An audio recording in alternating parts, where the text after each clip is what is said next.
Here we go. I'm John. I'm an alcoholic. Uh, it's an honor to be asked to lead a meeting. Actually, I haven't led a meeting since Addison was the secretary in the other place. So it's been a couple years. And what's cool is my story has changed, which I'll reflect on later in the end of the story. And I'll share how I dealt with it and how the program helped me deal with it. That's how that pertains.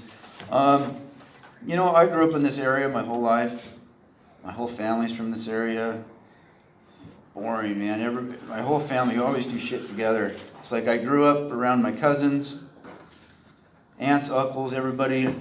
And it wasn't until I was that age where I wanted to start hanging out with peers where that wasn't an opportunity that was given to me. And I started trying to figure out why am I only allowed to ride my bike in front of the house and I can't go past the second driveway or go around the corner at 8 years old, I want to go play with my friends, And that was kind of I guess you call it sheltered beginning that I had, that my parents felt that all I needed was just to be my family. I didn't need anything outside.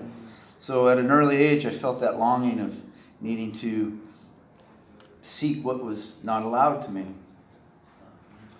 I think it was 12 years old, I was finally able to walk to school.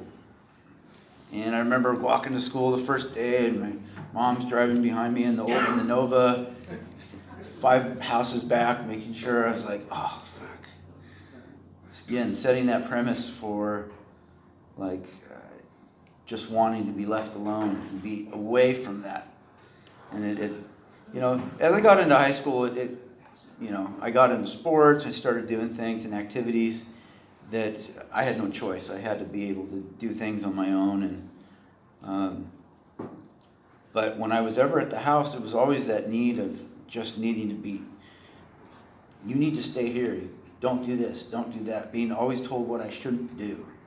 And I wasn't a bad kid. I wasn't getting in trouble more than any normal dude. But around that time, we didn't have a lot of money. No big deal. We did have a lot of love in the home, but not a lot of money. And so I was smart. I figured, well, I'm going to figure out ways to make money. So across the street, Kenny Loggins, the singer, his father lived across the street from me. And I used to go mow his lawn. And that was my first job. And it's kind of cool. I still, to this day, do work for that family over in San Gabriel and Alhambra and stuff. But, I started making money. I was making, $5 a lawn, and then these neighbors, and I had my own money. And I just started feeling that first taste of freedom to do with what as I saw it, not what I was told or dictated. And I loved it. I loved that feeling of being able to do what I wanted to do and dictate my future. Nobody in my family drank. Nobody in my family did drugs. Never had that as an example. That was always just something you don't do. And I was fine with it. No big deal. My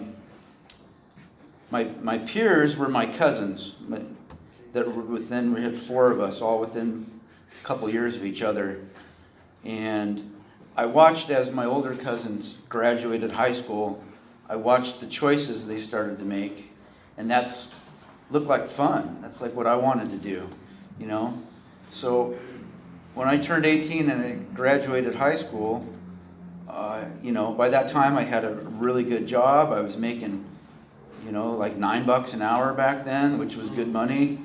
And first thing I did is I said, I made a stand. I'm moving out because I could afford to. And I just did. And they're like, oh, you'll be coming back soon. Well, whatever. So I move out and I start doing the things that my cousins are doing. And I start experiencing alcohol and drugs.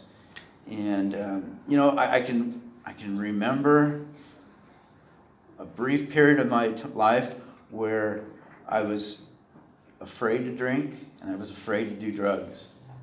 And when I did it, I was like, okay. You know, that was like a cool little memory that lasted like a month, you know. Because, you know, shortly after that, I had this desire to go out and seek and do all the things that my parents didn't want me to do, because my whole life, it's all I was done was being told what to do. And I very quickly learned to do things in excess, you know. Just getting a buzz wasn't good. You know, I had my own place. I'm like, oh, I can be fine. And it would be drunk, meth. Oh, back to drinking, you know. And, you know, the drug thing kicked my ass real fast. And for health reasons, I was able to just kind of stop that. But where that came down and kind of eliminated, the alcoholism started. And I can remember at age 20 looking at myself and saying, oh shit, I'm an alcoholic at 20. But that didn't really matter. I was responsible. I had a car, I had a job, I made money, I did what I was supposed to do. Justifiable. Okay? Justifiable reasons to be this way. If I'm good here, I can be bad here, you know? And, you know, right around the age 23, I remember my one cousin, we were up at the Sierra Madre Dam up here doing bad things, and I remember him taking his bag of dope and throwing it over and saying, I'm done, just like that, like out of the blue. And from that point forward, he hasn't drank or done a thing since then. That was his higher power talking to him at that moment, at that place. And I felt like robbed. Like, man, there goes my drinking buddy. You know, like one of my buddies, you know. But I was happy for him at the same point, because he now had something that I could only imagine. You know, in the period of 23 to 25, I got my first two drunk drivings. You know, back then they didn't really do much, you know, classes, this, whatever. But I had my first taste of the rooms through a court card. And I remember going into the Cheers Milano Club, my little card sitting in the back, and you know, first taste of a meeting. And I promised myself I was going to not fuck it off. I was going to, you know, try to be a willing participant. But this will be tonight's topic, but here's where I just wasn't ready. You know, everybody says you have to hit your bottom, all that stuff. Well, I mean, for me, I did. I wasn't ready to accept the gifts. I wasn't ready to do what was suggested, because I still had a lot left in me. Well, I was going there. I met my first wife, and that got me 1 year of sobriety. Yeah. And then, you know, we looked at each other, and we're sitting at the table at the beer place, and we ordered 2 beers, and they're sitting here like this, and we looked at each other and said, let's promise that this will not affect our marriage. Okay? And we looked across the thing, and sure as shit, as we're sitting there about ready to take that drink, we look over, and here comes X-Ray John and Cowboy John sitting down right next to us. And he looks over and is like, John, sure you want to do that? Now, if that wasn't a God shot right there, I made the choice. I did it. I drank. And within 9 months, I completely ruined that marriage. We completely ruined that marriage. Okay? I have been able to work through and see my accountability in it. It's really easy to point the fingers and say you. But this program has taught me that look inside. Where's my part that I played in everything that's happened? Okay? I don't go through life blaming others for the bad things that happen, because most of the time it's a cause of what I started, what I dealt, or what I finished.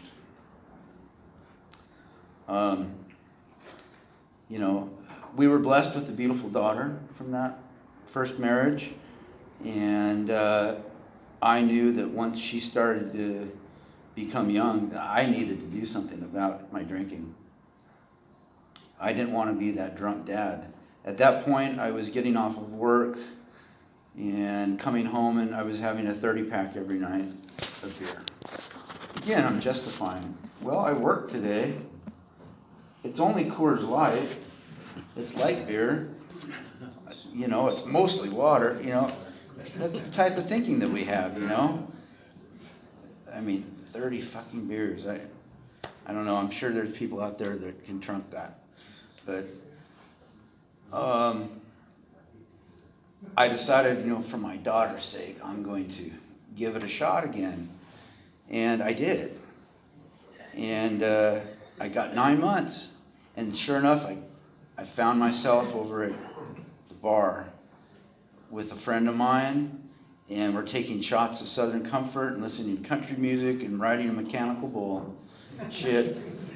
And I drove home that night, and I sent these guys the picture of my truck. I blacked out because my body just couldn't handle what I consumed. I had, like they say, I picked up right where I left off, thinking I could drink all of this, but my body said, And I blacked out, and I drove off the freeway, and should have died. I mean, I was in my work truck, which had a lumber rack, and as it rolled, it kind of eased the cab from crushing in and killing me. I walked away from that, and I remember standing there looking at my truck, and the obsession, I just knew that, I always make the joke, I hit the bottom of the freeway. That was it. You've heard that saying, a head full of AA and a belly full of booze. Well, that was me. I would go to meetings and still drink. I wanted to feel like I was doing something good, like just easing it over, but I never did the work. And I was ready to do the work. That was my fourth drunk driving, and I had to do some time for that, and I did. And some of the best reflecting I've ever done has been while I was spending that time in county jail, making good choices, but contemplating what I was going to do and see fit for the rest of my life. And how am I on time? A couple more minutes. Mm-hmm. So, hence getting back to the story, that was the last time I drank. Come to find out, and this is the new part of my story that I'm going to share real quick, that the reason why my mother and my father were so obsessed and controlling over me was the fact that I had been lied to my whole life. That wasn't my real father. And I just found that out about a year ago. And I found out there's a lot of details and lies that my mother has portrayed to me and my family to cover sins of her past from the past. And, it's been pretty hard for me having to deal with that and lose that relationship with my parents. And but I'm able to deal with it. And I never once thought about drinking. No. You know, since then I've developed a relationship with my real father, who I've come to meet and know. I have a loving wife now, another wife, that we're on the same page. We're, as they say, equally yoked. And I'm able to deal with things through talking to you guys, being with my wife, sharing with my family, being wholehearted about things, and not being afraid to open up and just, you know, come to terms with the cards I'm dealt and deal with it as it comes along, coming from, again, from here. So we'll open it up for a topic. One of my favorite topics I always love to do that I struggled with, that when I came to terms with, is what saved me in this program, and that's surrendering, being able to do that. So we'll open it up for sharing. Right on. Thanks, John.